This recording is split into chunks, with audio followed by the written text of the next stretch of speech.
Welcome to the Wild Ag Podcast, where we'll serve as a connection point for landowners and conservation professionals who want to integrate conservation and agriculture. I'm Dr. Andrew Little, Professor of Landscape Ecology and Habitat Management and Extension Specialist at the University of Nebraska.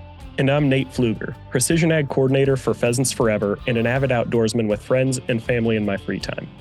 Together, we'll work to bring you perspectives from both landowners and conservation professionals for discussions on soil, water, and wildlife in ag-dominated landscapes.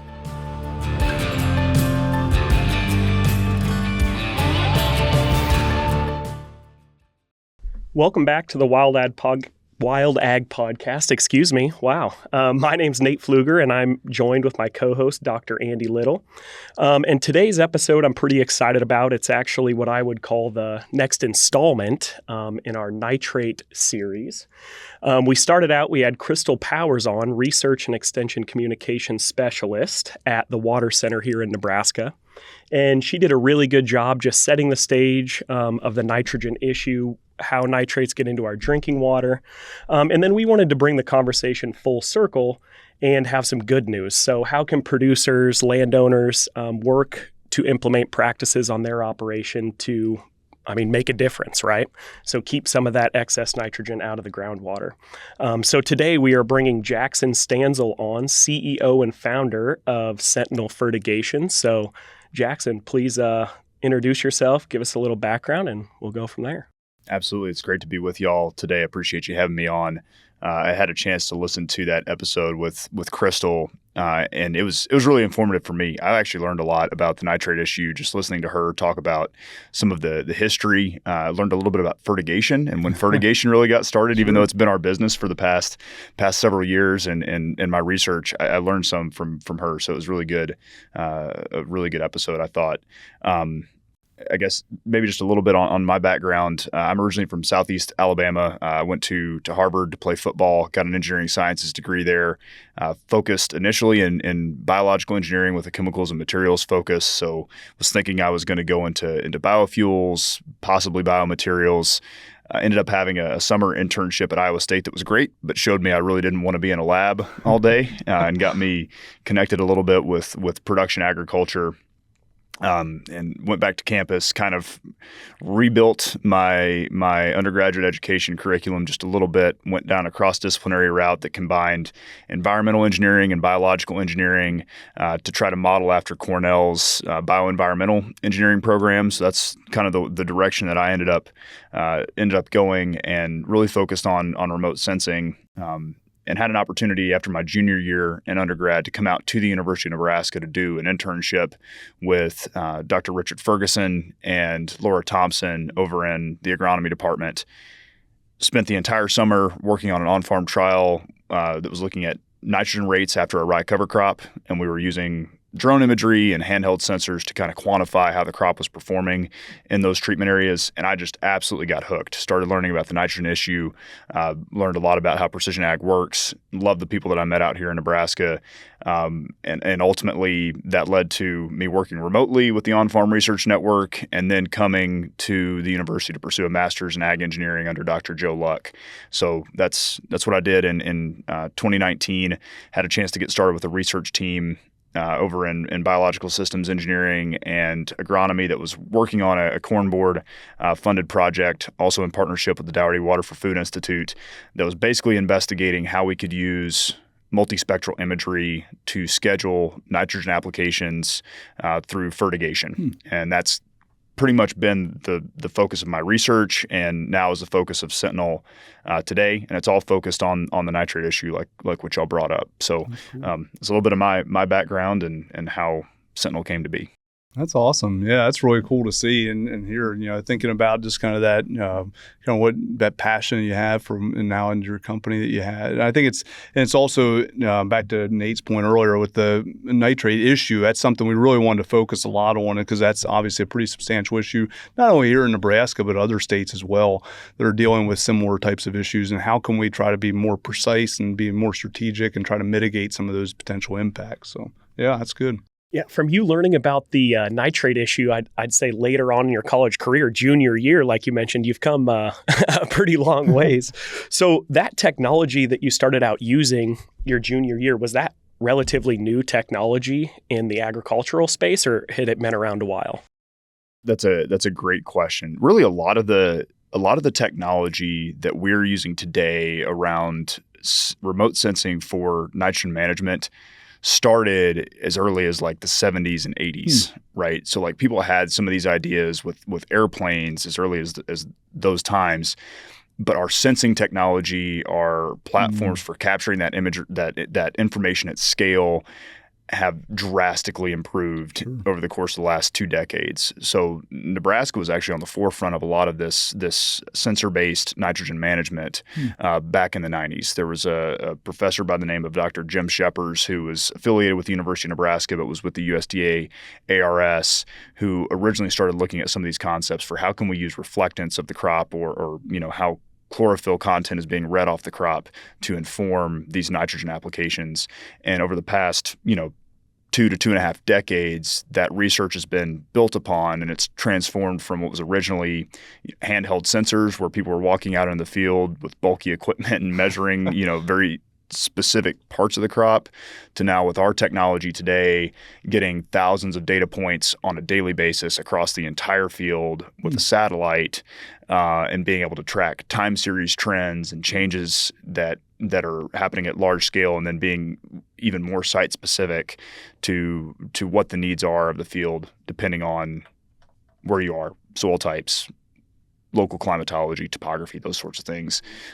So it's kind of amazing just how those building blocks of science work over time. Sure. But that's really cool. So when throughout your grad program, when you were kind of developing this technology or figuring out how you could utilize it to provide nitrogen recommendations, how long did this take to get you to this point? Like how many years did it take? So we basically had 3 years of on-farm research when I was a graduate student, and they had done a year of preliminary on-farm research data collection before I had gotten here as a graduate student around this kind of concept of how can we scale up what had been done in the 90s using drones and some of the tools that were available to us now in the late 2010s. So there were essentially 4 years of trials that went into iterating upon, developing, and proving the technology that is now behind Sentinel. And the way that we approached it was essentially after every year, we learned where our gaps were, and we continued to maintain treatments that we wanted to continue evaluating, but we always introduced a new treatment each year that was essentially like the next iteration of the model. And we did that over the course of those 4 years until we were very confident that we had something that was working exceptionally well, that was delivering the type of profitability and efficiency results that we wanted to see on the farm, that eventually allowed us to take the technology and transfer it out into industry to gain the sort of scaled adoption that we're looking to have to solve the nitrate issue. That's awesome. So when did you make that jump then to deploying the technology? Were you still in grad school? Was it after you graduated? I was. I was still in grad school. I finished my master's in May of 21, and we were finishing up the on-farm research trials there in the growing season for 2021. We were starting to get yield data in for that year, basically around the time that I was deciding to start the company. The research team kind of came together and said, look, we're not going to necessarily be able to grant fund the scale that we want to do this at. So we're going to have to turn it into an entity that can sustain itself. Sure. And ultimately we decided, I was going to take this on and just go pursue it. So that was kind of the last quarter of 2021 is when we got started. We immediately went into the Combine, which is an ag tech incubator here in Lincoln. And they helped do a lot of the business setup and educate me about, what that looks like. There was a lot of education that had to happen. And I was still taking PhD classes at the time because I had rolled immediately into my PhD from my master's. So I did a year of PhD classes while building the business there in 21 and 22 and got a third of the way through the PhD. But we got investment in April of 2022. And one of the stipulations was you've got to cut the PhD program off cold turkey. No more classes, no more research. It needs to be focused on on building the business full time. So that's still the 20 credit hours there are still hanging out. Yeah, that's 2 full-time jobs right there that you were balancing. I can't even imagine that. It was a lot. Bet you never imagined going from, you said playing football to now this and, coming here to Nebraska and then eventually starting a company. I'm sure that was never originally in the cards per se. At least you envisioned that. But it's pretty cool to see that happening. That's awesome. And you said like it's based in research. So it's like that's kind of really where it started at. So which is awesome. That's right. And we still try to root in that science foundation at the company. Sure. And I was with one of our interns yesterday, just kind of talking with him about what is our company culture and what do we think makes Sentinel different, because he's really enjoyed his experience so far working with us and thinks that he's kind of getting ahead of his classmates in terms of learning about where the industry is and where technology is going. And you mentioned football. I think one of the things that I always learned in football was stressful conditions produce better results in a lot of cases. So like when you're practicing, when the Huskers are going to practice this fall, if they're not going good on good, right, like they're going to really struggle when they get into the heart of the Big Ten schedule, right? Oh, yeah. That's kind of what I believe about the company. And so some of that football experience, feeds into the company where we deploy technology rapidly. I mean, like we're deploying new stuff even as we're in the midst of a growing season right now. And we're doing it with safeguards to make sure that we're not, putting anybody into a precarious position.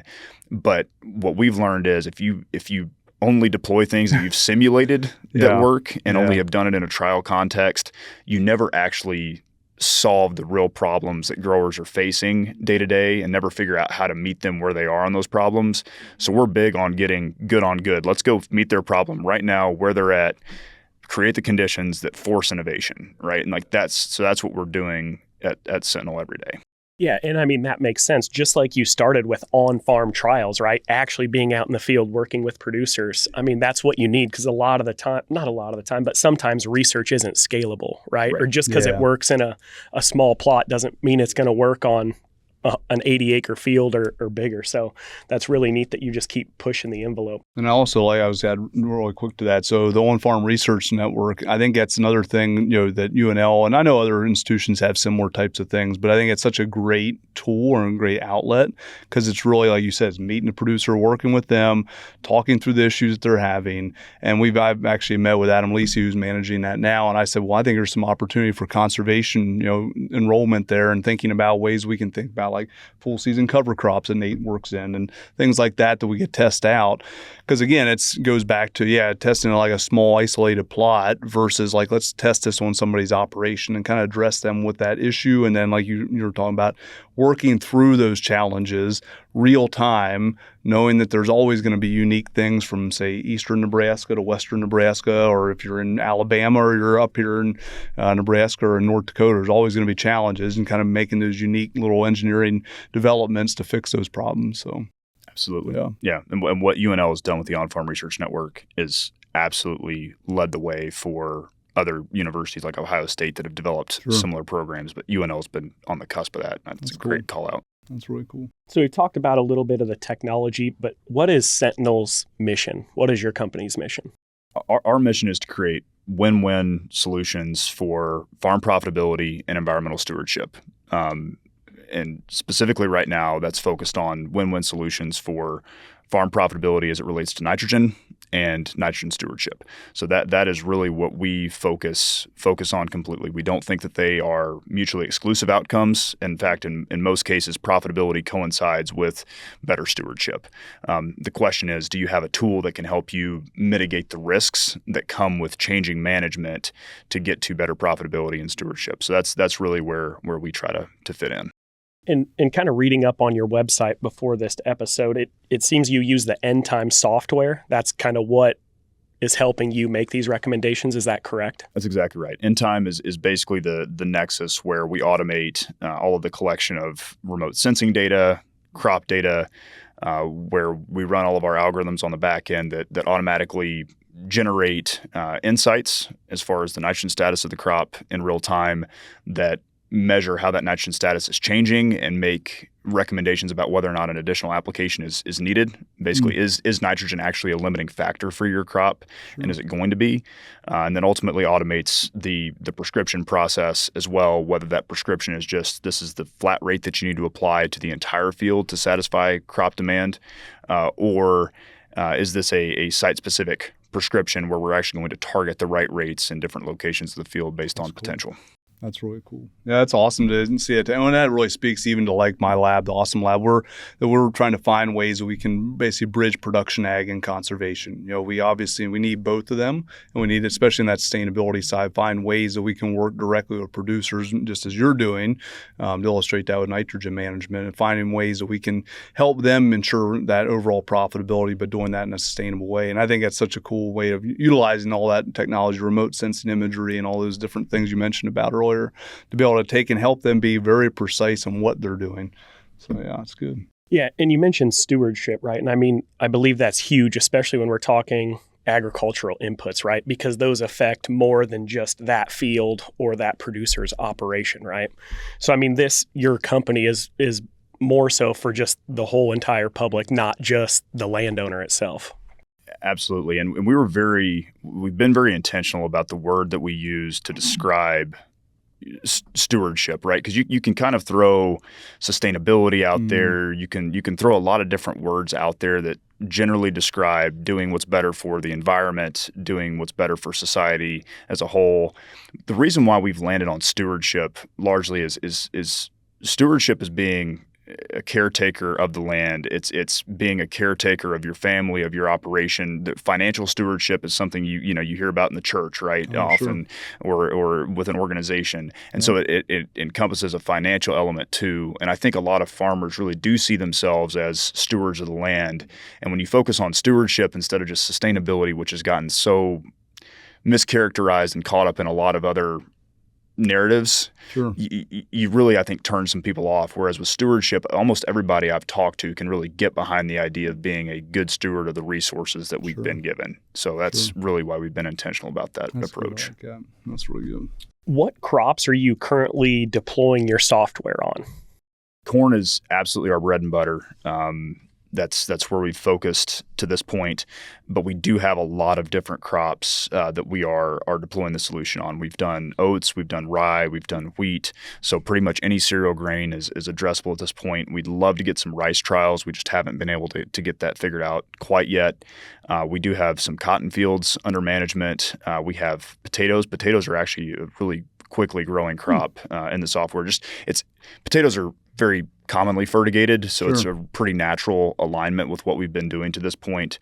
And then we're working on sugar beets right now as well, and then forages have been another key area. So hay grass, we've done some orchard grass, stuff like that. So pretty diverse crop mix to this point. So, and it seems like you're a little heavy, or at least at this point, it seems like you're heavy on the grass likes, like corn, oats, wheat, things like that. Is that because those tend to take more nitrogen compared to these other crops? They do tend to be the more nitrogen intensive crops. The science is pretty well proven out for remote sensing in a lot of those crops. So what we're doing is adding on a lot more of the decision support and the calibration techniques, and kind of taking that to the next level. They're also fairly well modeled and understood in terms of like crop phenology, right? So that's easier to bring in and characterize. And they're also just dominant acreages. I mean, if you go and look at the grass crops, I mean, they are the majority of what we're actually putting under production, the majority of what's under irrigation. So that's another big reason. So when you're bringing a new crop on board, just say potatoes, for instance, I imagine that you're probably not all experts on potatoes and the production of potatoes. So do you have to bring in some outside assistance to kind of walk you through some of this stuff, figure out when it needs nitrogen, what the growth stages are? What does that look like? Potatoes have been a really fun crop for us to learn about. I was actually just in North Dakota a couple weeks ago with a potato producer up there, seeing potato production firsthand.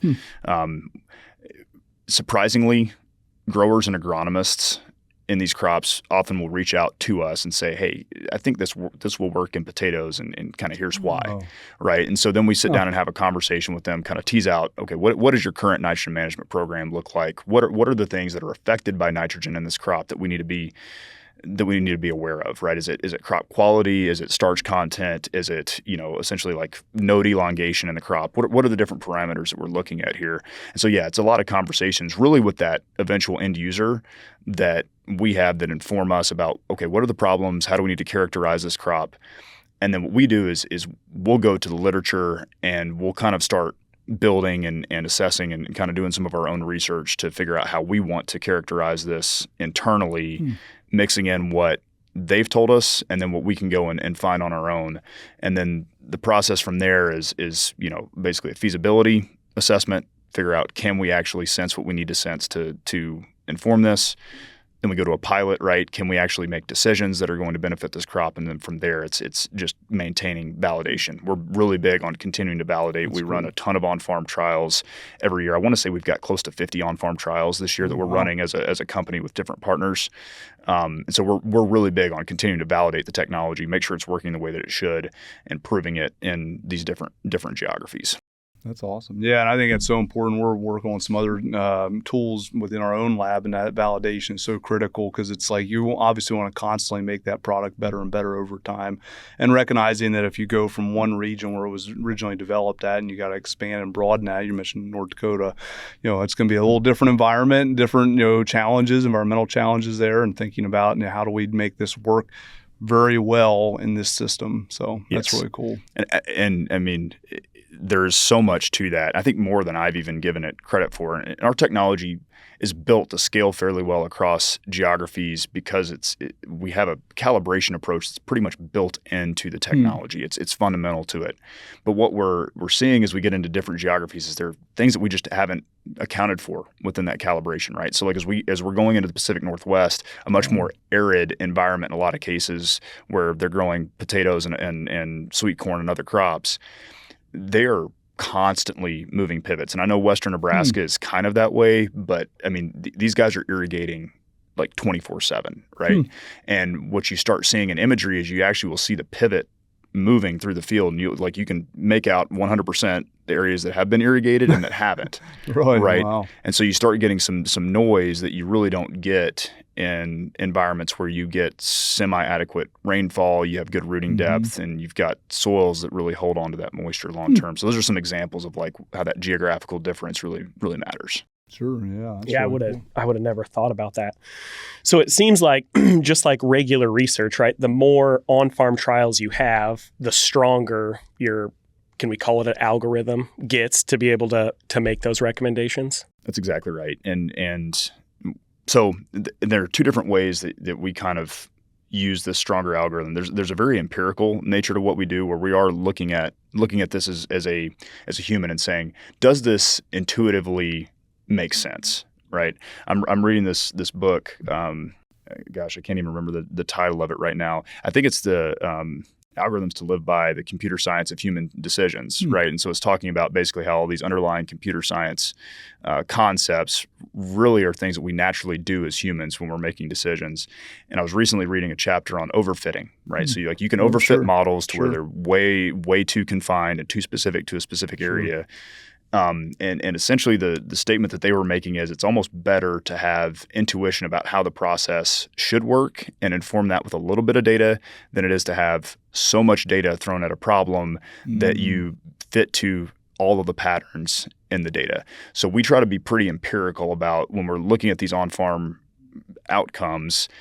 Let's get a human interpretation of what is this process, what are we seeing, and then let's layer in artificial intelligence and machine learning tactics where it makes sense, where we're not going to get the hallucinations and the noise that come with a lot of those technologies, but still can benefit from the scalability and interpretation that they provide. So the on-farm data, what I'm saying with that is it's twofold, right? It's helping our human interpretation, but it also fuels kind of this machine learning that we can do as that data set grows to get even smarter about how we're delivering that algorithm. And I like that aspect too, because we think a lot about co-creation of our science, not only with the producers we're working with, but then also thinking about our biologists, for example, that we're engaged with and working. So, for example, one of the topics we've discussed recently is, can we utilize remote sensing to be able to identify nesting and brood rearing cover for game birds like pheasants in the landscape? Well, part of that, yes, we can do that, but we need to have the people on the ground identifying, is this in fact, what you would consider nesting cover? And that's that biologist perspective. And part of that idea is built out of, we want to be able to take and say within a 10 square mile area, what is missing for the birds to be successful? And how do we connect patches more efficiently? And that really goes back to having those people on the ground to be able to take and really validate and ground truth and incorporate that information into that collective framework as you're talking about. So very similar analogy of that. So absolutely. And I think without that, you may still pick up on the same direction, sure, but in the way that a human interprets it, you may not have something that could go totally off the rails if you get a slight bit of noise. Whereas with the way that a machine is interpreting it, you throw a little bit of noise in there, and all of a sudden the trajectory of the decision is totally different. I think that's where the human can really help to filter out a lot of that noise. Yeah, that's really good. Well, and I'm sure just agronomists in general like to hear that you still need them, right? not to say that they're only making nitrogen recommendations, but saying that, hey, this isn't going to get rid of your position, or at least that part of your job, probably makes them happy. Yeah. Absolutely. There's always going to be a need for human interpretation. What we do is meant to augment the agronomist, not replace the agronomist, make them more efficient. We all know that we're struggling with labor challenges here in the U.S. Agronomists are no different. If they've got tens of thousands of acres to cover, that's a lot for an individual person to go and do effectively. So if there's a tool that can help them be more on top of the everyday, that's great augmentation for them that allows them to do their job more effectively and answer the most pressing questions. Yeah, that's really cool. So you briefly mentioned geography, and it can alter how your software works. Excuse me. Where are you guys currently operating? Within what states? So we operate in roughly 20 U.S. states. I wish I could could roll them all off the top of my head right now. Nebraska is absolutely the core of our business. We do the majority of our business here in Nebraska, and rightfully so. I mean, it's heavy pivot irrigated agriculture. That's what we're most accustomed to. I mean, we've got most of the Corn Belt covered, and your other irrigated pockets. Really, the way that we kind of see it is irrigation is really strong in the plains, certain pockets of the Corn Belt, the Pacific Northwest, and the Southeast, at least for commodity row crops. So anywhere where you see a pretty sizable number of pivots growing row crops, that's probably an area that we're represented right now in the U.S. Really cool. How many, just out of curiosity, how many people do you now have, employed with you that are working within your company? Because it sounds like you went pretty quick to launch, and then it sounds like you're growing pretty significantly. Yeah, we're trying to be very targeted about how we grow at this point. There are a lot of things that I've learned over the course of the past few years. We've got an awesome team. We're 7 full-time individuals right now, including me. We're roughly evenly split between technical roles within the business and customer-facing roles within the business. I love to talk about our engineers because we have two guys that basically grew up farm adjacent or on the farm here in Nebraska. They're both located in Nebraska. They do our engineering work. They're stellar, and it makes it such that I can have a very agronomic conversation with them. And if we've got, like yesterday, I was in a cornfield in Meade doing some scouting. I got a call from a customer out of North Dakota. He needed something fixed in the platform. I called our engineers. I'm walking through the cornfield, explained what the issue was, and he had it fixed in an hour. Oh, wow. Right? And it's like awesome. That's the sort of turnaround time that you get when you have engineers that really understand what their customers are dealing with. And we're very fortunate to have those people on our team and committed to our mission. And I mean, part of what drew at least one of those engineers to our company immediately out of UNL was the conservation mission. I mean, he grew up hunting and fishing, and he was tired of the idea of nitrates being in the water that he likes to fish in. Right. And affecting the wildlife. So he wanted to participate in building software that could help solve that issue. That's cool. And make his hobbies, more enjoyable and effective. It's pretty cool. That is really cool. Very neat. So obviously we really wanted to focus on the producer with this episode, right? Because that's who this is for. So what equipment does a producer need to be able to work with you guys and implement your end time software? The biggest thing is a producer needs to be able to apply nitrogen in season to their crop, and preferably to do so after V6 in corn. Other crops are not so stage specific because frankly, corn is just hard to get over the top of with machinery, Sure. right? And so that's when it comes down to machinery, you really need some sort of machine that's going to allow you to get over the top of corn that is past the height of V6 corn. What that might look like is a Hagie high clearance applicator. Maybe it's just a John Deere rig that has drop nozzles on it that can apply liquid nitrogen to the crop. Or more commonly is what we've seen over the past few years, a pivot that has the ability to apply fertilizer through it with an injection pump, right? And so like those are the types of equipment that really a farmer needs to have to utilize our technology. Beyond that, there's really not a hardware requirement to this. Like you don't necessarily have to upgrade to the latest variable rate package on your equipment. You don't need to go out and buy a new fertigation pump. If you are already set up to apply nitrogen in season, then we can help you today. That's cool. So that's the big thing. And we don't deploy any sensors or any hardware into the field either. So there's no installation that you have to do to start using our technology on your farm. And just for those folks who aren't familiar with fertigation, can you explain that a little more and what that all entails? Definitely.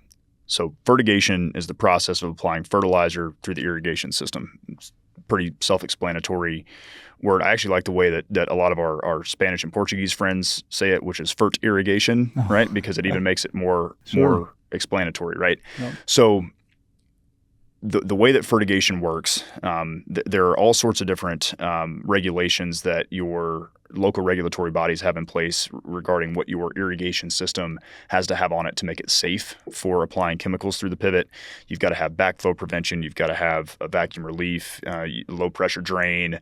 So you've got to have an electrical interlock to the pump to make sure it's not pumping when the system is not powered up, the irrigation system is not powered up. And you have to have an injection check valve that basically requires pressure running through the system in order for chemical to enter the irrigation system. So they're kind of a series of these mechanical and electrical controls that have to be in place and permitted to allow someone to actually inject chemicals into the pivot. And that's to basically prevent seepage of these chemicals into our groundwater directly through the well that is pulling from the groundwater or into surface water if folks are drawing from a pond or a canal or something like that. So fertigation requires that. When you fertigate through a drip irrigation system or a pivot, and really you can do this with furrow. I don't recommend it because furrow irrigation is already inefficient. You can just take that efficiency and basically apply it to nitrogen as well. And it's just not a good thing. But if you're using a drip or drip irrigation system or a center pivot or a linear where you have 90+% efficiency, as long as you're taking control or taking care of your sprinklers and everything, really that fertilizer application is going to be pretty uniform and well spread. But basically what happens is the pump will draw fertilizer from a tank that is sitting there in the field connected to the pump. It will inject that fertilizer at fairly high pressure into the irrigation system.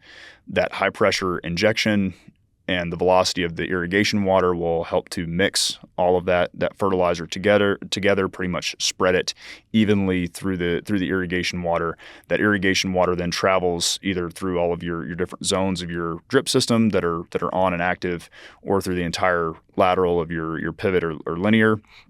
And basically it's dispersed through the sprinklers at the same uniformity as the water. And so the idea with fertigation is you've got to inject at a rate that is going to correspond to the coverage rate of your system, pretty much. So there's some math that goes into, okay, how much area am I covering per hour, pretty much? Mm-hmm. And then how many, given that we have the acreage per hour there, how many gallons per acre are we trying to apply of this particular product? Because we need to have a liquid fertilizer, right, to be able to go into a liquid system. So how many gallons per acre of that product are we going to apply? And ultimately, that's how you achieve your target rates with fertigation. Some of the challenges, though, is if you have like a corner system or an end gun, right? Like, in theory, you're not supposed to fertigate through an end gun. Like regulatory, like that's not what you're supposed to do. I'm going to tell you right now, a lot of people still do it, right? Because that's extra corn that's getting irrigated. Yeah. Our perspective on that is if people are going to do it, let's at least help them do it smarter, right? And so let's make sure we've got the right rate going out when people are going to fertigate through the end gun, and make sure they're not either under or over applying in parts of the field in correspondence with the end gun. But there are some devices, some specialized fertigation pumps that can help you better adapt to the area changes that happen when an end gun kicks on, or when your corner system is extended and operating. So those are some of the nuances of fertigation that I think get missed at times. That's really cool. Well, and I didn't realize you needed a permit to be able to fertigate. Is that a barrier to entry for a lot of guys, or is that a simple process? It's a pretty simple process, and there are really two different certifications that have to happen. Like I have a chemigation applicator's license, so I'm able to go out and start chemigation on a center pivot using a chemigation pump. And that lasts about 5 years once you're certified. The way that you get certified is you go to a class, you pass a test. UNL hosts a bunch of these chemigation certifications every spring. It's I think roughly 4 hours is what it took when I went. Maybe it's a little bit more or less. There's some videos. You have to do the math basically to be able to figure out how to set an injection rate on the pump correctly. And as long as you pass that, then you pretty much get certified. There's also the chemigation permit, which I believe in Nebraska, unless it's changed here recently. I know up until recent changes, for sure, this is the case. The NRDs are responsible for going out and permitting individual irrigation systems as being able to fertigate. And basically what that permitting does is it goes to make sure that they have all these requirements that I mentioned earlier: the backflow prevention, the low pressure drain, the vacuum relief, the injection check valve, and the interlock, right? So they're going to go out and actually make sure that all that stuff is working, so that people are not pumping chemicals through a pivot where that's not working, and we end up in a spill or contamination cleanup scenario, right? What we're trying to avoid. Exactly. So your landowners will typically be the ones that are permitted for chemigation, and then your farmers or other applicators will be the ones that more have that chemigation certification. And obviously, if that is the same individual, you've got to be both the permit holder and the chemigation applicator. That's really interesting. So you focus heavily on producers that are able to irrigate or fertigate because, I mean, that's how you can get your fertilizer out there in a timely manner when the crop needs it. Do you also work with dryland acres? We do. We are just starting in on that this year. We have a limited release of our dryland technology with some of the rains that we're getting in north central Iowa and south central Minnesota, and even here in eastern Nebraska, right? Because those storms have kind of been moving through that whole part of the country. There are a lot of questions right now about, do we need to go out and side dress additional nitrogen on? So it's been really interesting trying to help producers solve those questions this year. And dryland and irrigated acres are really unique in different ways, right? Like dryland, the biggest uncertainty comes in, can we get a good weather forecast that tells us, is this crop going to finish well or is it not, right? And like that's the biggest uncertainty when it comes to nitrogen management in a lot of cases there. Beyond your other things that are the invisible factors that make nitrogen hard to manage, which we can get into later. But then in irrigated scenarios, one of the big questions is, how much am I going to need to irrigate? If I'm in a limited irrigation scenario and I run out of water, which we have had producers do in the past, how does that change, the dynamics of how this crop is going to finish? They're just different challenges in those different environments. So, yeah. Well, and I think that's a good point to circle back to what Crystal Power said, because she mentioned something along the lines of producers not only need to be experts at nitrogen management, they also need to be experts at irrigation or water management, because once that nitrogen turns into nitrate and becomes water soluble and it can move, I mean, that is what creates the issue, right? So there's more than just fertilizer to think about. Yes. And the way I like to describe it when I'm talking to farmers and agronomists is nitrate or nitrogen in plant available forms generally moves the same way that water does through your soil. So that's if you want to really visualize nitrogen, that's a good way to think about it. It's imperfect, but it's still a good way to visualize it. And I think what makes nitrogen especially hard to manage relative to water are two things. Water is visible. You can absolutely see water at all times when it's out there. I mean, obviously you can't see it a foot deep in the soil, but it rained, that there was irrigation, you can track it. Nitrogen is not that way. It's largely invisible in plant available forms. You're not going to be able to go out there with your naked eye and see, is this soil heavy in nitrogen or is it not? Yeah. You can see if it's moist, but you can't necessarily see if it's heavy in nitrogen. And so that makes it a challenge. The other thing is largely like water is coming from two sources. It's rainfall or it's irrigation. If you've got snow or something like that, obviously it's still precipitation. With nitrogen, you are getting nitrogen from many different forms possibly over the course of a growing season. If you're using cover crops, as those cover crops break down, there's nitrogen in the plant tissue that is going to get returned to the soil.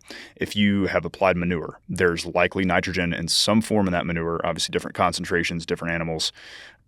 That nitrogen is going to return to the soil in some form, has to go through a lot of breakdown processes to get there. That's largely going to be invisible, right? But it's another source. Fertilizer is another source. The organic matter that already exists in your soil, the plant residue that sits on top of your soil from last year's crop, those are all sources of nitrogen. And then you get into irrigated systems where we do have nitrates in the groundwater already. And suddenly your irrigation water becomes another source of nitrogen, right? And so you have all of these different sources. I mean, you go from two essentially with water to, I think I rattled off 6 already, right? And that's what makes nitrogen so complex, is you've got to piece together this puzzle across all the different sources that are coming together on your farm. And the other big uncertainty, which is similar to irrigation, is I don't know going into the growing season how much irrigation I'm going to use, right?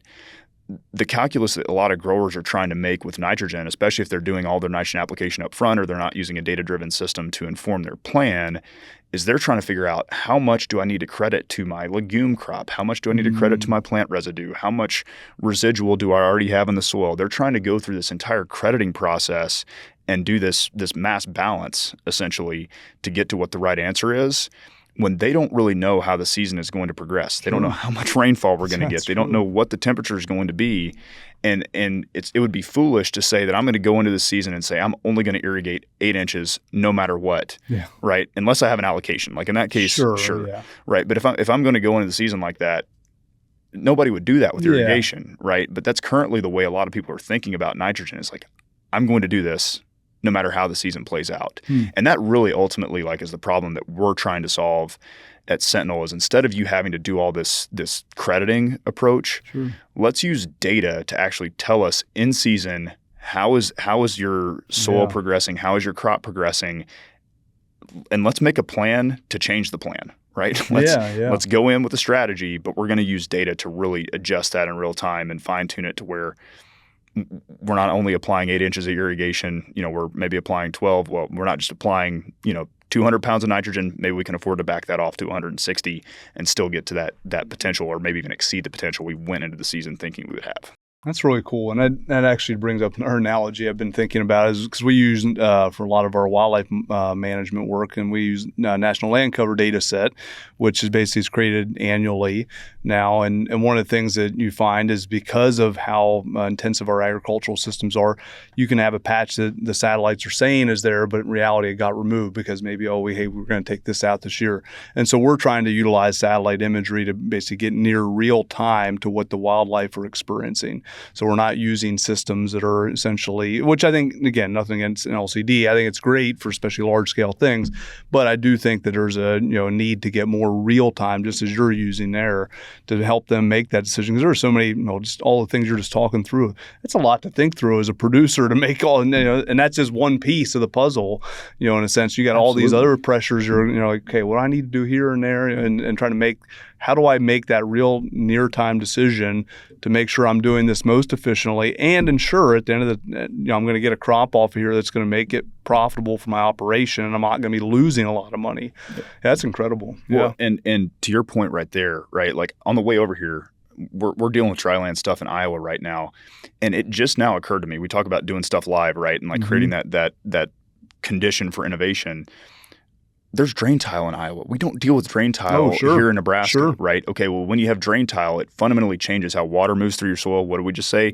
Nitrogen moves like water does through your soil. As soon as you change how that water is moving, you are changing the way that nitrogen is moving. So now we're like, okay, well, how do we take into account drain tile, right? Do we have to have tile maps? Because not every field is tiled uniformly, right? So how do you start to incorporate that? And if tile was installed in a field, the year before and there's no history with that tile, how is that producer going to make a decision on nitrogen, right, without real-time data that's informing how it's going to change? Because they don't know how the tile is going to impact their yield potential and their nitrogen utilization, right? So like that's a great example. Or folks are taking out tree lines, right? Like that fundamentally changes how that crop is going to perform near that tree line. So yeah, to your point, like using that real-time data, I think is really, really important to making good management decisions. And we just published a paper here recently in Ecology and Evolution using remote sensing and regarding, pheasant habitat management. And one of the things that we just have seen, just to your earlier point, just that escalation in the use of remote sensing in a lot of our studies, particularly tied to pheasants. But it's a similar thing. This is just growing technology and continue to get better and better over time. And as we can, and again, that real-time aspect of it to help people make these more essentially real-time decisions. And that's kind of what I'm advocating for from our wildlife side of things. Work directly with producers, and we're making those real-time decisions of how do we need to maybe conserve this patch versus this one over here that maybe is maybe a lesser priority, kind of prioritizing areas of focal management. So yeah, that's cool. That's great.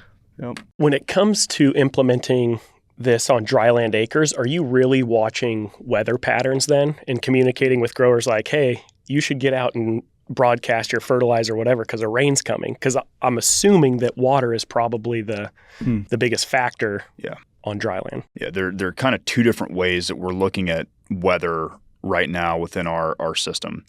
One of the biggest things in dryland is, are we, to exactly what you said, are we going to get a precipitation event after this application that is being made that is going to allow us to increase nitrogen uptake in the crop in the short term to an amount that actually is going to result in yield that will generate ROI on the cost of that application, right? Because ultimately we've got to decide, is it worth it to pay for the diesel or the custom application cost plus the cost of the nitrogen to get in the field? Because if we're not going to get an uptake return that's over that, we've lost ourselves money. Right. Yep. So like that's definitely a huge factor, is like, what does that near-term weather look like? So near-term weather forecasting is critical, right? And looking at the risk on that too is really important.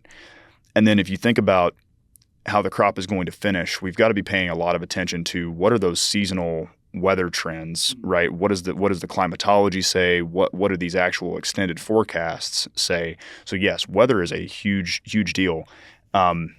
And we all know that weather is uncertain, right? So it's really more about getting the tools in the right position that allow the end user to evaluate and almost choose their own risk profile. Oh, okay. In terms of like which direction they ultimately want to go. And we'll make some assertions, and we've got all sorts of different things that we're doing on that front to help make that decision a guided one. Mm-hmm. But ultimately, there's enough uncertainty that we're not ever going to be able to just, I think, get to the absolute right answer when you're trying to estimate a month or more of nitrogen needs. Yeah. And that's where fertigation really, really becomes powerful in irrigated systems.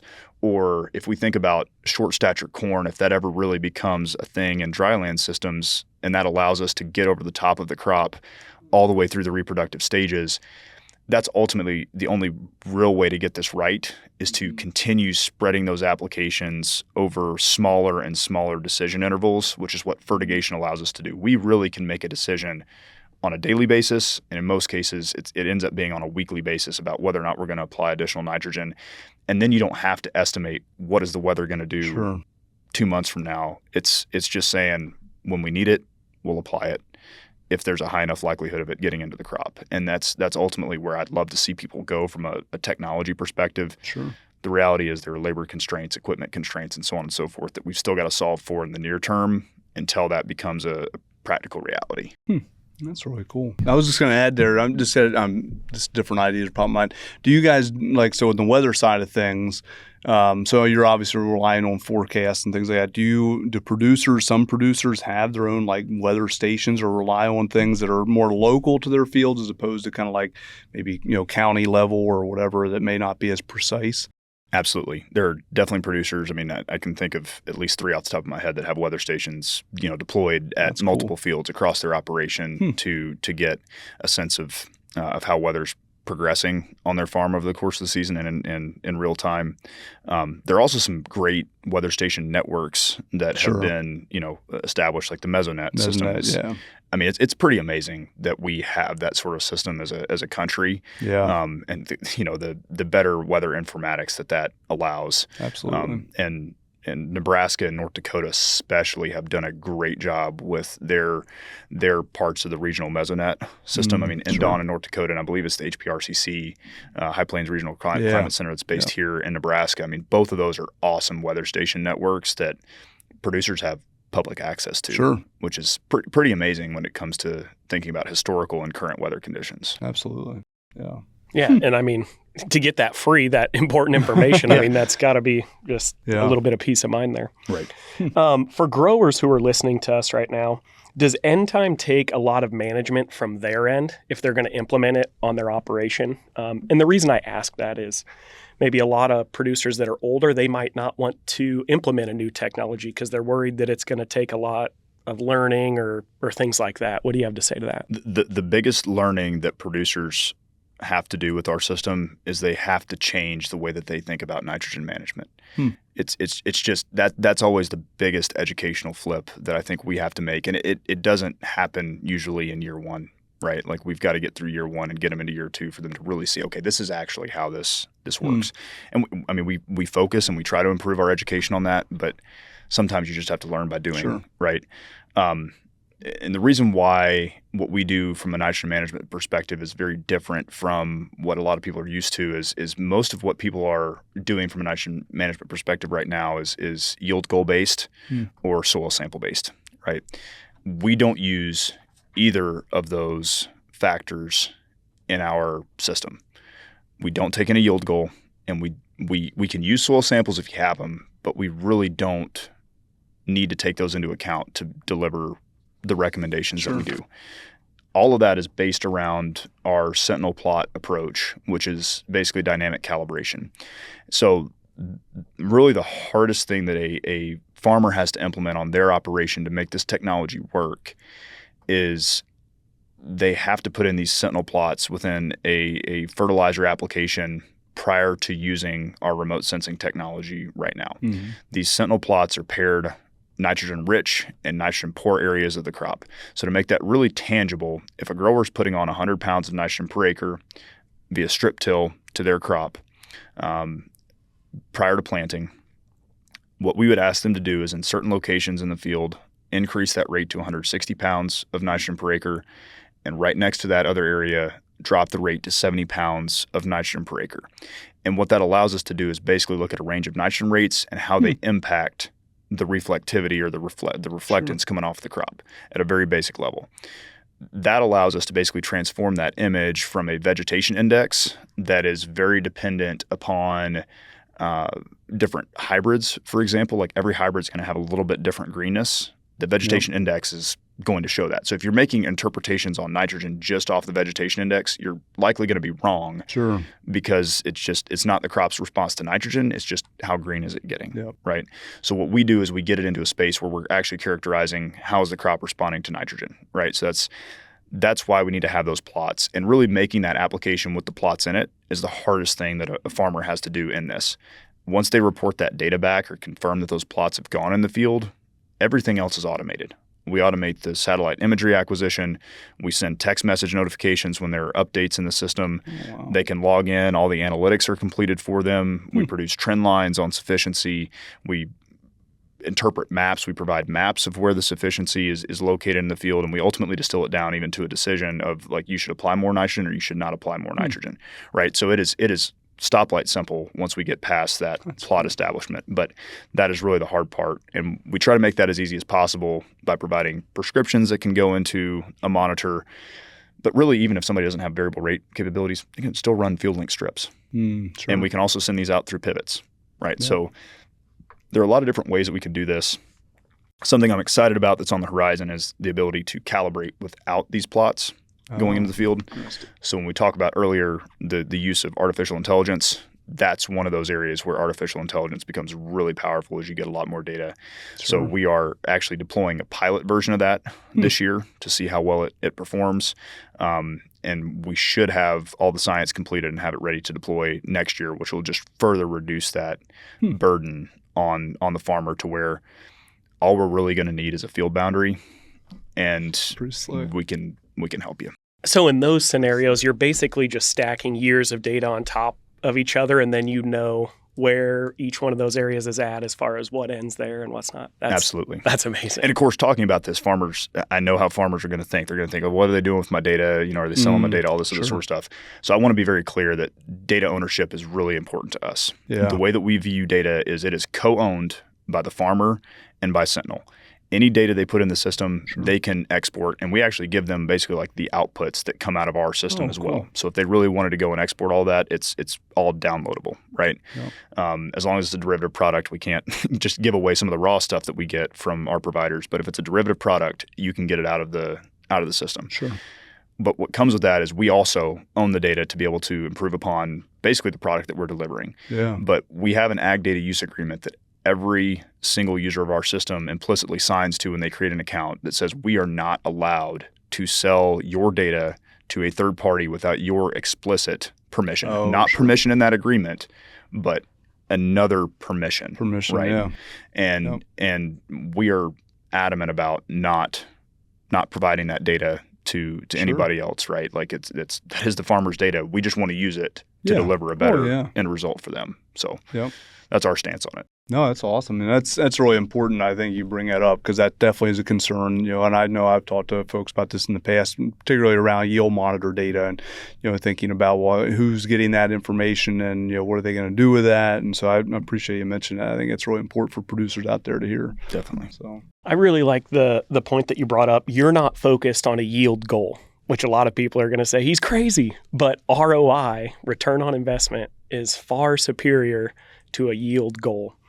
So what can the average producer, or what have you seen the average producer save in economic value using your software? I want to come back to that, but I want to harp on your yield goal point just a little bit more, because there are going to be people that are saying you're ridiculous. And I've even had people on our own team that have said, why don't we use a yield goal for this, right? Yield goals under irrigation are more predictable than they are in dry land, but ultimately your potential changes every year, right? Like you're putting a different hybrid into potentially different soil each year. You're possibly planting that at a different date. You're going to have a different pollination window. It may be really hot when you pollinate one year. It may be really cool when you pollinate the next year. You may have a really long grain fill one year. You may have a really short grain fill the next year. And you're going to get some fluctuation in that yield potential, right? And that's where an APH comes in for crop insurance, right? Your average production history, you're really computing that across a bunch of different crop years, and ultimately it creates an average. So it's a decent expectation, but we're not just trying to get you to an average outcome for nitrogen each year. Like we want to tailor your nitrogen program to what your potential is in that given year. So if you have lower yield potential, you don't need as much nitrogen to go into that crop, right? If it's not actually your limiting factor. And so we want to really dynamically adjust to your yield potential and not limit you to your yield goal. Because what happens if you set a yield goal that's 240 bushels an acre, and all of a sudden you can produce 270 bushel an acre corn, but you only fertilize for 240 bushels an acre? All of a sudden you've left yourself short, right? And the flip side is also true. Let's say we're fertilizing for 300 bushels an acre. We catch a hailstorm early, right?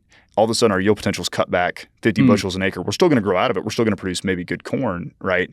But our yield potential is now lower. Oh, yeah. But we've already planned to fertilize for 300 bushels an acre. So how do we get that right for the yield potential that we actually have? And that's why a yield goal to me really doesn't make sense if you're going to be using in-season nitrogen applications, because there is data that you can use to tailor to what you actually have for yield potential in the field. And that's why we use that enrich strip. Is in theory, that's telling us basically like, if this crop is not nitrogen limited, how performant is it? And if it's really gangbusters, right? Like we're gonna play up to that.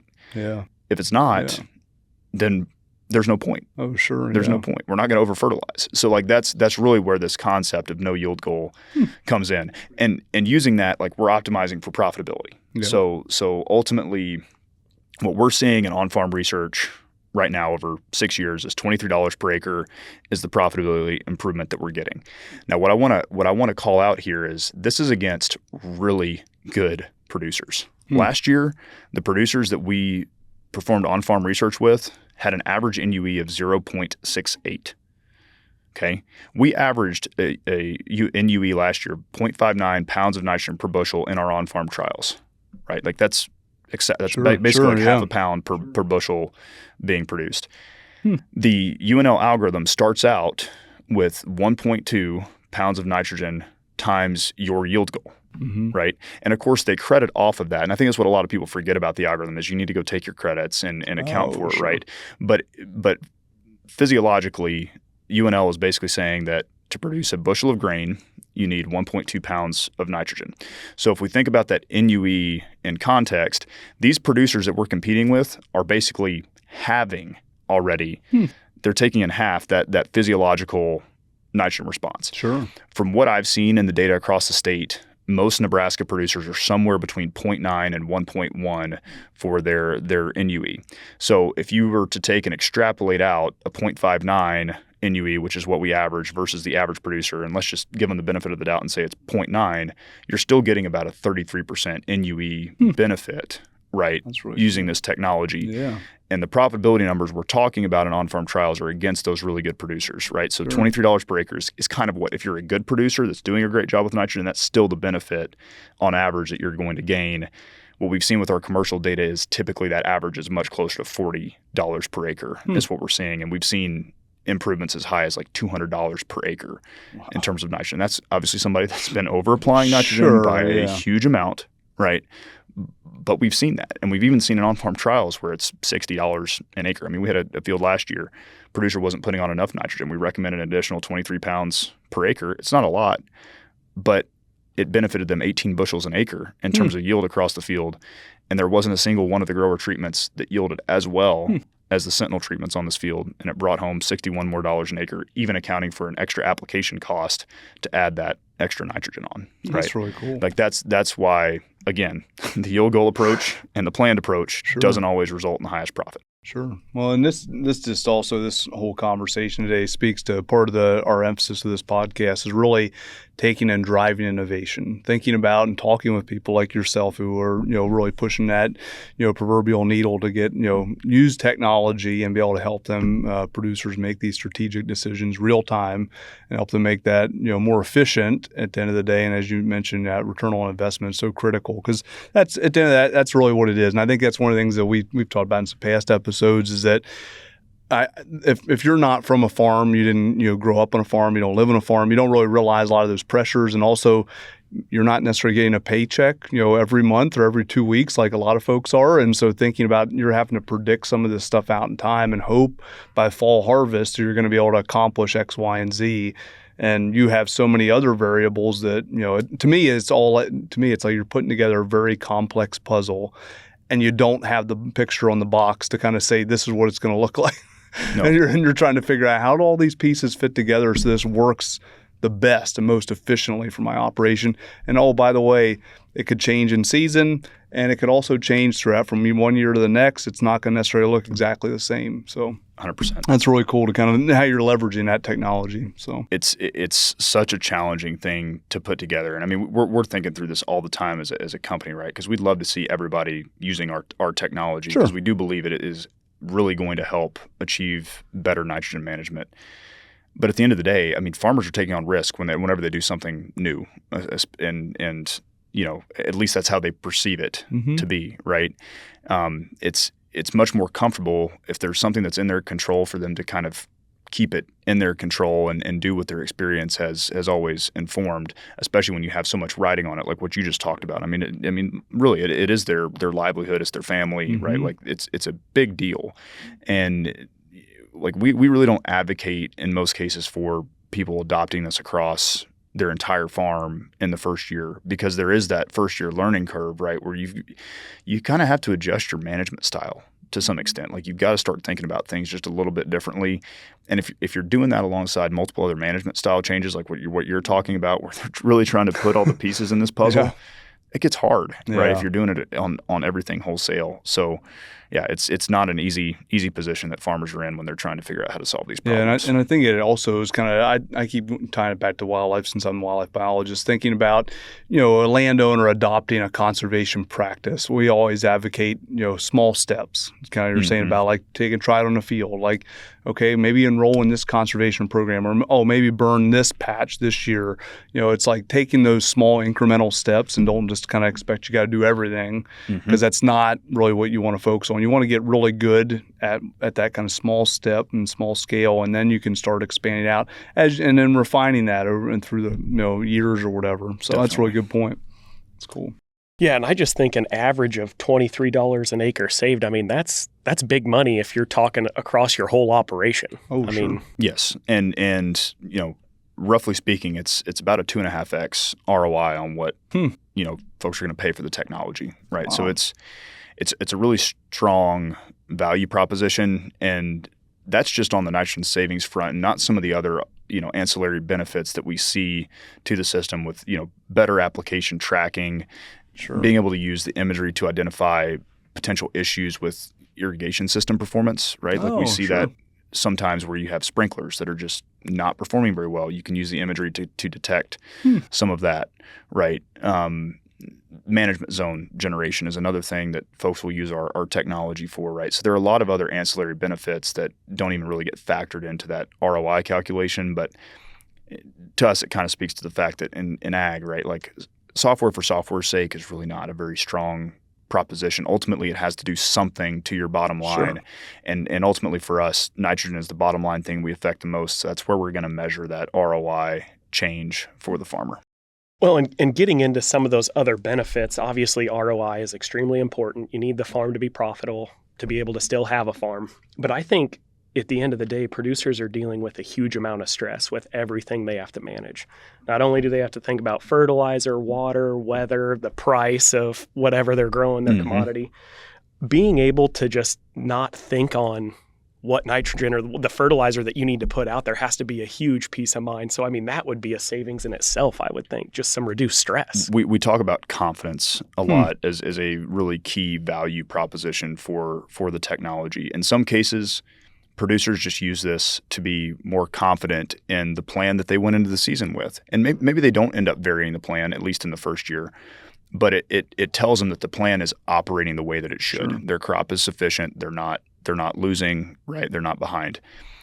Some producers stack this technology on top of new products that they're trying. Maybe they're putting out a biological, maybe they're using an enhanced efficiency fertilizer, maybe they're trying cover crops for the first time, or they're implementing manure back into their operation. And they don't know how that's going to affect their nitrogen program. So they layer in this technology to basically help them figure that out over the course of the growing season and give them a little bit more certainty that it's working the way that it should. And if they need to, they can intervene, right? So that's another thing. And then just generally the confidence that we've got more data, more information, even if ultimately they are making that final decision at the end of the day, it's not a gut check decision. They're not losing sleep at night saying, man, like we got 4 inches of rain. Look at Grand Island. We got 7.5 inches of rain, right? And I'm on silt loam soils. I don't really know how much of that ran off, how much of it drained, through the soil, how much did I leach, right? Instead of laying in bed wondering about this, let's get an image. Let's quantify the nitrogen status. We won't get it on the same day as the rain, right? There's going to be probably a cloud in the way. But a couple days later, once it's sunny, like it has been this week, let's get an image. Let's quantify the nitrogen status. If we are behind, then yes, let's go out and get some more out there to make sure this crop finishes well. If we're not, you can sleep a little bit easier, not saying like, am I doing the right thing? Because at least I have some data that's telling me to do this, right? And ultimately, like you're probably still going to have some pause even using a system like this, but at least it's not, this is all my fault because I didn't make the right decision when you go to look at it at the end of the year, right? It's, I did the best I could with all the information that I had at that time. And more often than not, it's going to end up being the right decision because it was data-backed and science-driven.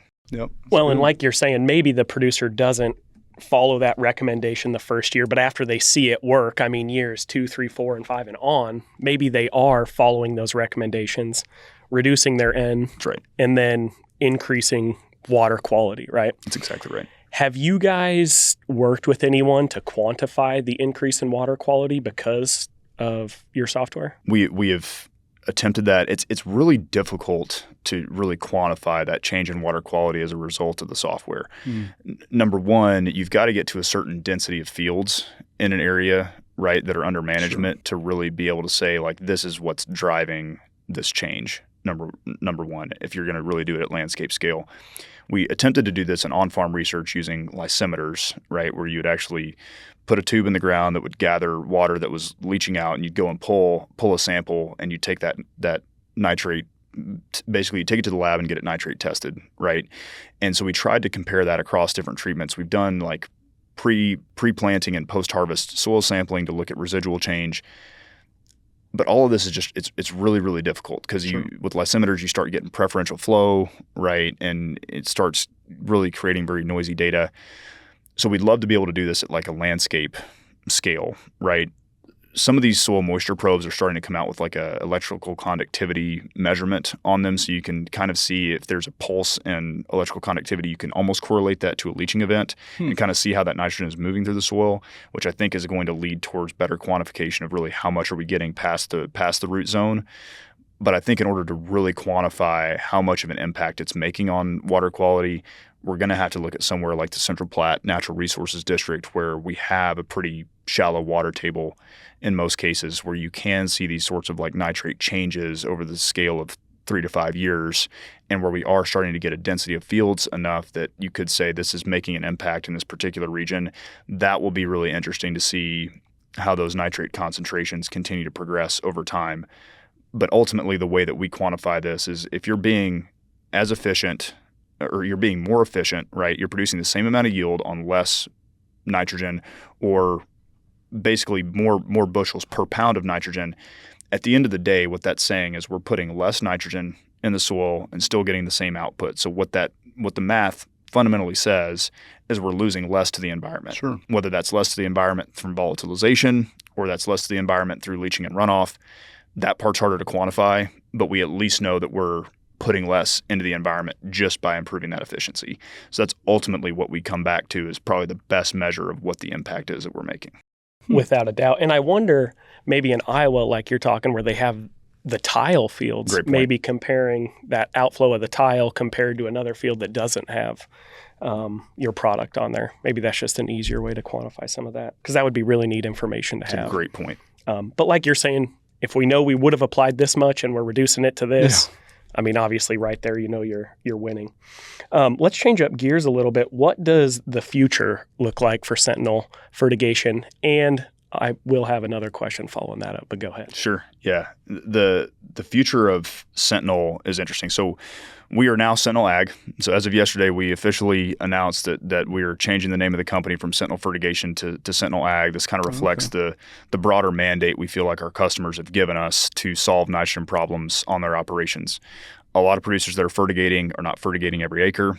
And a lot of producers that are irrigated are not irrigated on every acre.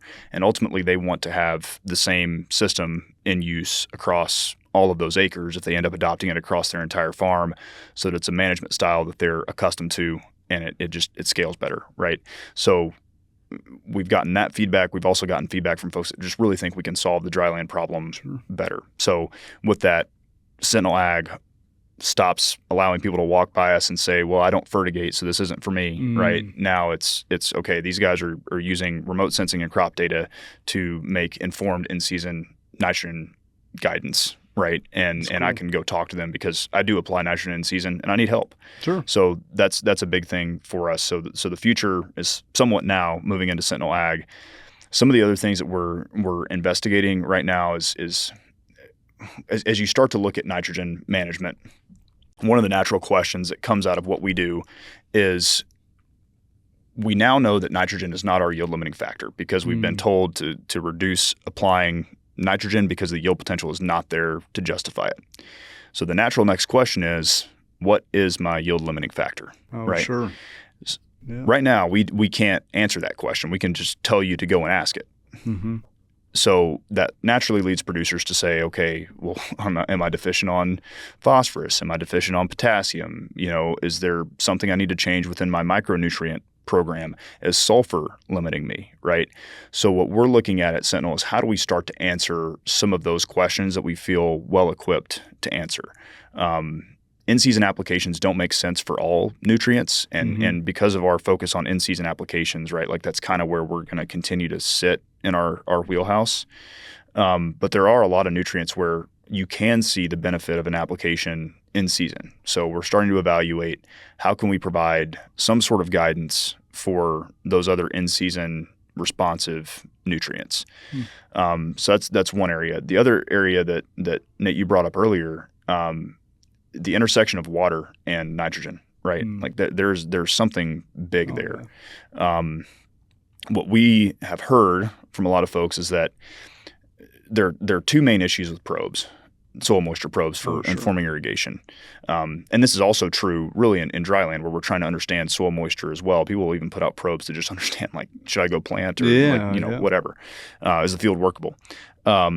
So really the issue with probes is you're getting a single point measurement in a lot of cases, unless you deploy a bunch of probes throughout the field. And even then, you're still only getting like 1 point per zone before it gets extremely cost prohibitive.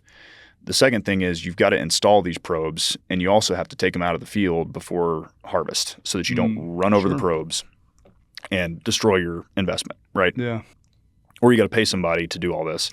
Yeah. And then you got labor constraints, right? So probes can be a real challenge. So what we're looking at is, are there ways to either scale up the effectiveness of probes where maybe we only have one probe in the field, but we can scale that spatially so we have better spatial understanding of how water is moving through the field, right? Or are there ways to remotely inform soil moisture measurement, right? So that's another thing that we're kind of taking a look at and seeing, is that a space that we should play in? Sure. Right now, we think it should be, because water and nitrogen are inherently linked, and ultimately doing a better job of understanding soil moisture is going to allow us to do a better job of understanding nitrogen availability and uptake, right? So we think that's going to be something that's pretty critical on the horizon. And as we look forward, right, like we'll continue to see more crops come into the platform. We'll continue to try to help more producers that need these questions answered, here in the States and maybe abroad at some point. But we're really focused on these pockets of irrigation where we think there's a huge opportunity to move the needle, and there are producers that will take that knowledge from irrigation out to their other acres. And we'll see where it goes beyond that. But I think that gives us a pretty solid amount of work. I would say so. There's a lot of opportunity there, and that's cool. And it's really interesting just to think about. Yeah, I'm sure, as CEO, thinking about where is that long-term vision? Where do we want to be? And there's a lot of opportunity there. And it's cool to really, and I like to connect that back to Crystal's conversation, because it's like, this is a big challenge, especially in Nebraska with nitrates. And your company is one of the companies out there that's able to work with producers to help mitigate some of these challenges and think about ways that we can utilize this technology in maybe a different way, and thinking about how do we I'm just trying to envision 10, 15 years from now how that technology is going to continue to rapidly evolve and make these decisions even more efficient for producers, and not just with fertigation and kind of thinking about that aspect, but just thinking about other aspects of ag.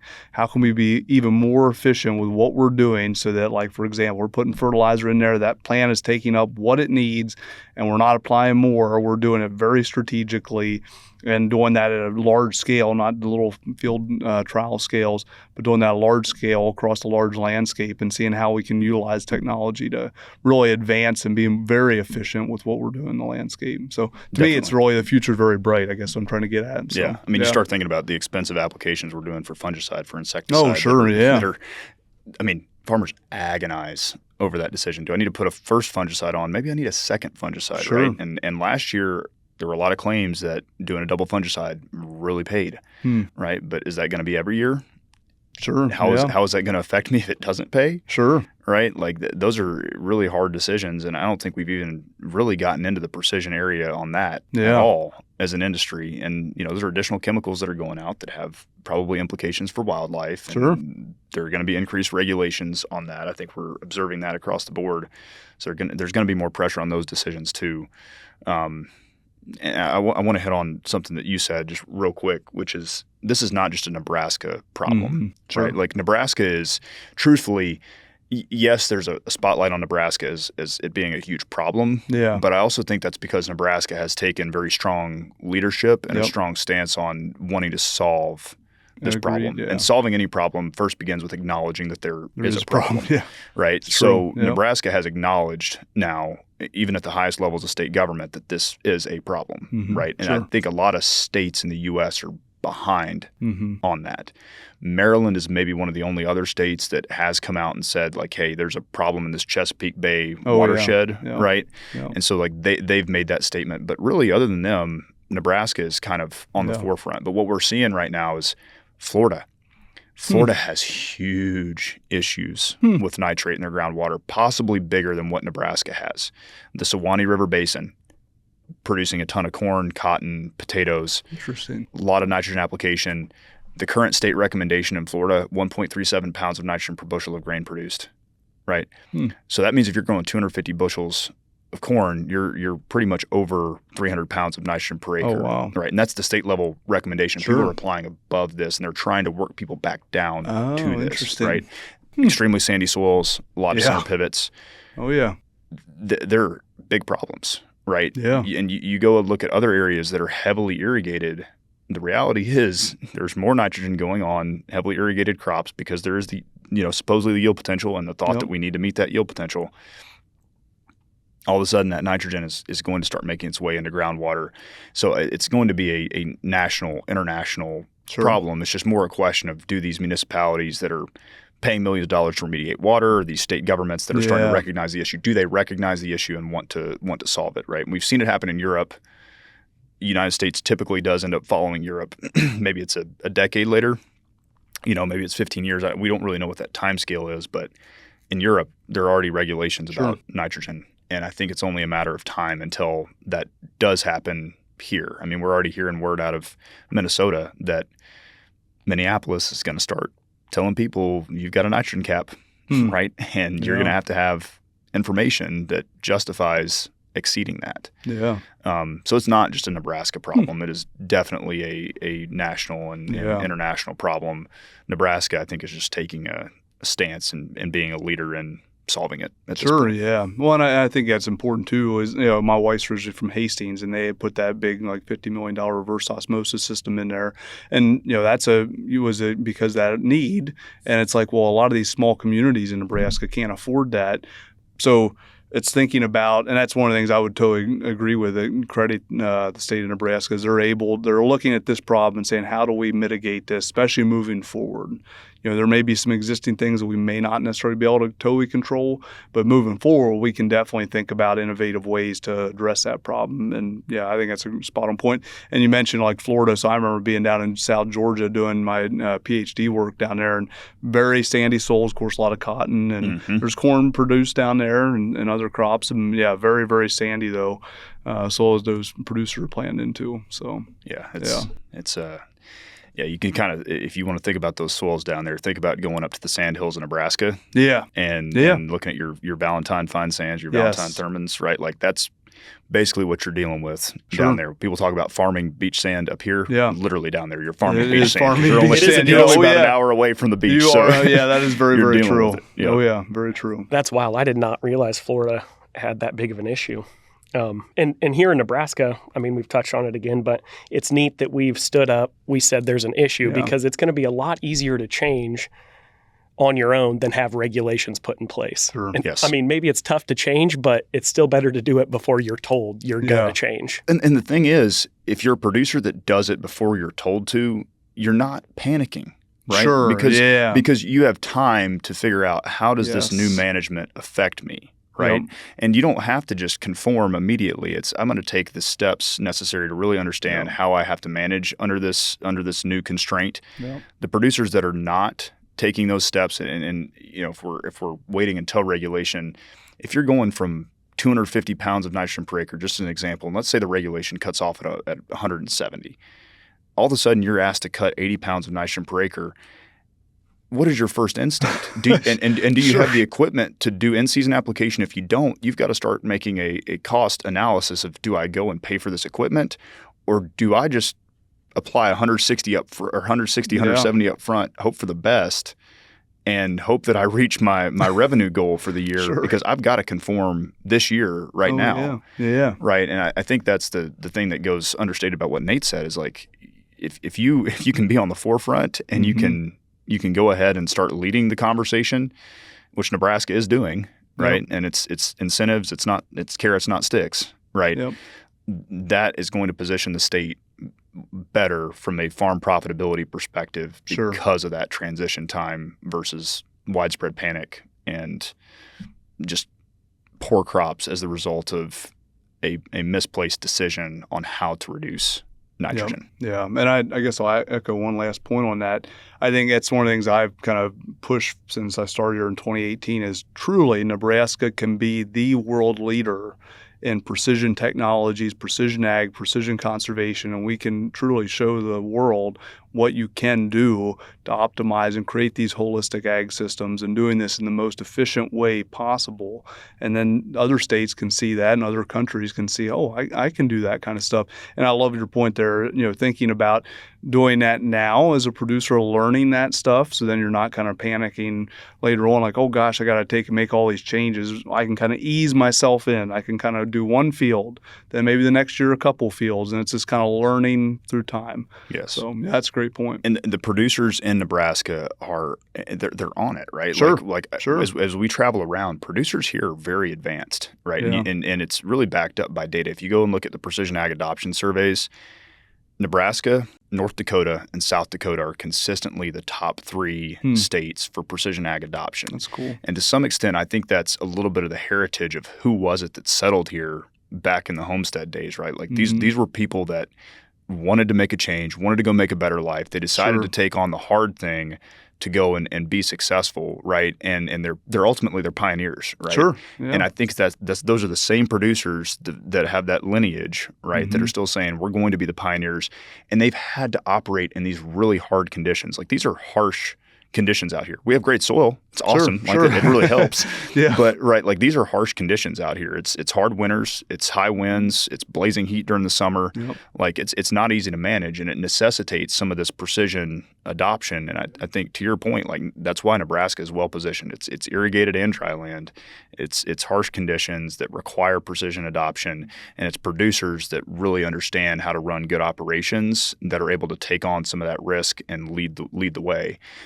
So I totally agree with your point. Yeah, that's a good point. I'm not expecting you to be an expert on Europe's regulations, but you mentioned that they have regulations to applying nitrogen. Yes, they do. And I don't know, again, like I don't know all the ins and outs of it, but I mean, a lot of people saw the Dutch farmers, right, that were protesting a few years back, right? Like part of that was nitrogen regulations coming in and limiting them to what they're able to apply, right? Some of it is just regulations on you can't have animal agriculture in these certain areas or whatever it is, right? Like there are just a lot of things that Europe is doing around nitrogen that and really farming in general that I think are there's just a lot more tracking that's involved. If you go and look at the carbon companies that are coming out of that are coming into the space, there are a lot that are starting up in Europe to do this. And I really should be better versed on exactly what those regulations and requirements are. But we do know that there are nitrogen limitations in place in those countries. And like I was talking to, we're participating in the University of Maryland TAPS here in the States. Oh, cool. So we're participating in that program this year. And we've got a farm out there that's trialing the technology. Delmarva is Delaware, Maryland, Virginia confluence, heavily irrigated, lots of center pivots, again, very sandy soil. But talking to that program director, their general consensus is that they have to follow the University of Maryland. They cannot exceed the University of Maryland recommendation on their corn, right? Like that's what they have told me. And generally what that plays out to is about 225 pounds of nitrogen per acre is like their cap, which from what we've seen in our data that's enough nitrogen to grow really good corn. But if you look at what some producers are doing, if you're growing, say, 270 bushel an acre corn and you're planning for a 1 NUE, so 1 pound of nitrogen per bushel of grain, you're suddenly looking at 270 pounds of nitrogen per acre going down to 225.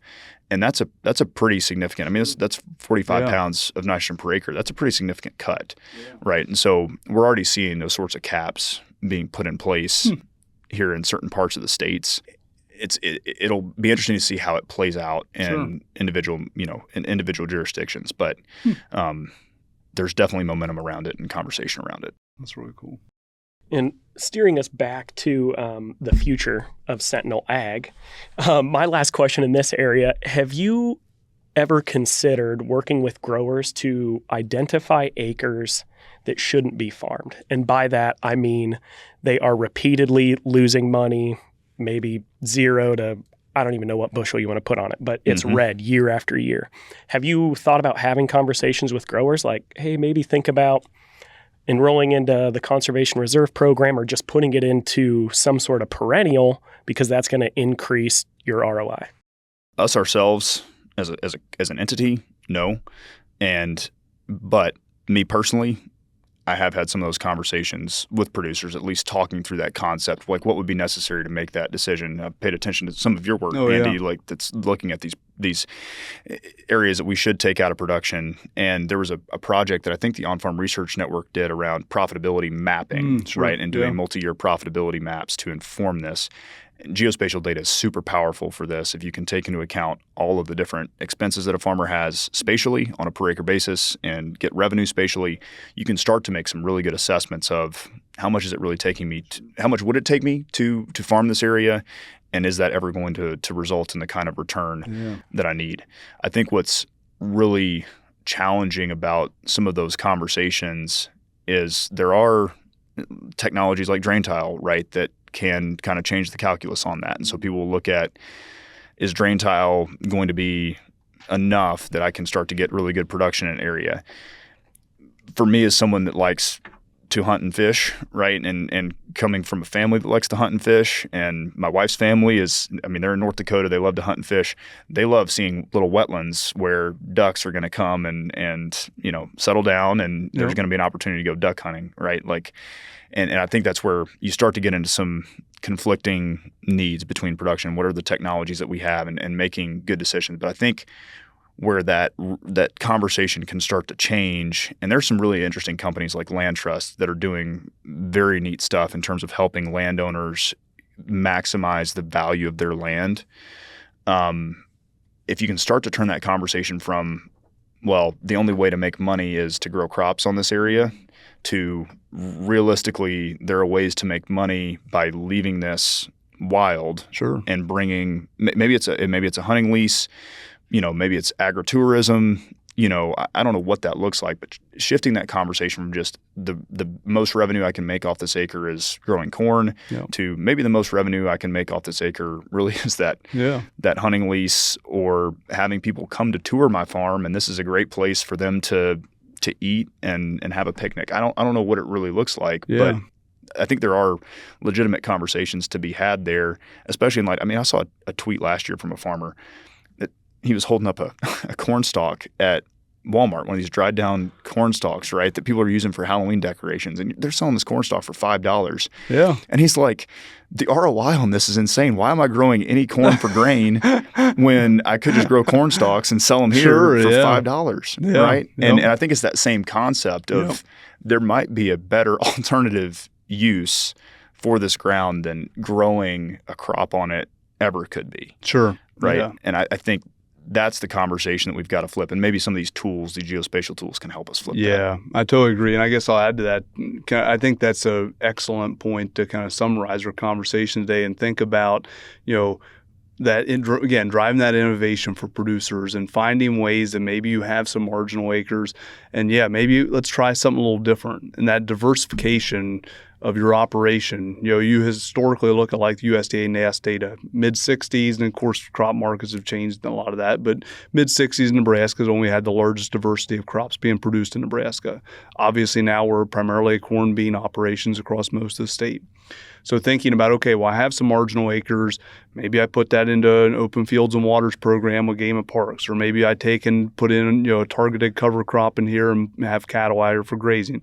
Just hunting lease. There's all kinds of interesting like ways. Heck, yeah, you can grow corn stalks to sell, and people buy that. Yeah. Just the point is like just thinking about innovative ideas that people might buy into and say, hey, this is kind of cool, and then you start making more money, and then realizing, and this is where I think we need to do a better job at, is providing those economic tools for producers to make those decisions. So I wrote down here at cost benefit analysis, because that's really what it comes down to. Yep. What's it going to cost me and what's that benefit? If it's going to cost me way more than that benefit, then I'm not going to do it. I really need to see those numbers penciled out to make that decision. And then when you went back here and talking about, $23 per acre, like seeing stuff like that, then it's like, oh yeah, okay, and that makes sense on my operation. But again, it also goes back to starting small, kind of working up, and you kind of see what things work, what don't, and then expanding that out. So yeah, it's really cool. And as a farming, hunting, fishing, conservation group, people like the outdoors, right? Like, where are the majority of the outdoors in this country? They're not in big cities. They're in rural America, right? And if we want to have good places to stay when we go out to explore these areas, if we want to have places to eat, places to experience, right? Good parks that are preserved, right? If we want to have these type of areas, rural America really needs to be doing well. Sure. And what does rural America absolutely fundamentally rely on to be doing well? It relies on farm families making money and people around them that they are purchasing goods from also making money as a result of those farms making money, right? I live in a town of 690 people in southeast Alabama, and fortunately we're starting to see some improvement, right, in the local economy. But I mean, this town was booming 60, 70 years ago, right? And there are some factors that have led to it not being as big as it is now. But part of that is the profitability of the American farmer. And if we want to continue to see these small towns that are really the portals to where we like to hunt and fish and go and hike and kayak, whatever it is that you like to do outdoors, if we want to continue to see these be places where people can have a legitimate business, where you can have tourism, where people can live, can go to school, like farm profitability is at the center of that conversation. And really that's why we're sitting here right now is farm profitability is also environmental stewardship, right? They are not mutually exclusive conversations, right? And if we can help have those conversations about how do you diversify your farm, how do you drive that farm profitability? Yes, nitrogen is one big part of that. It's a huge input cost, but there are a lot of other elements to that. And that's what I like about what y'all are doing in this conversation of bringing ag and conservation together, because it's really a conversation about how do we make farms more profitable and how do we conserve rural America and the outdoors. Absolutely. Yeah.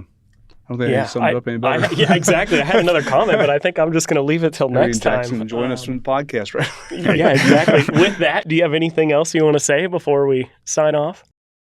I don't think so. I think that's probably the last thing I had to say. I just appreciate you guys having me on. I appreciate the work that you're doing, and we're excited to continue building at Sentinel Ag, and just excited to keep working with our customers to solve their problems. That's awesome. We appreciate you taking the time out of your busy schedule to join us here in Lincoln. So thank you. Appreciate it. Yep, appreciate it. Thanks. Thanks for listening, everyone. Are you enjoying the Wild Ag podcast? You or your organization can sponsor upcoming episodes that bring important information to listeners just like you. To learn more, visit our website, go.unl.edu/wildag. Wild Ag is part of the Natural Resources University podcast network. If you enjoy this podcast, please leave us a review so others can find us and tune in. And we want to hear from you. You can submit questions or topic suggestions to us at wildagpodcast@gmail.com. That's WILDAG podcast@gmail.com. Thanks for listening.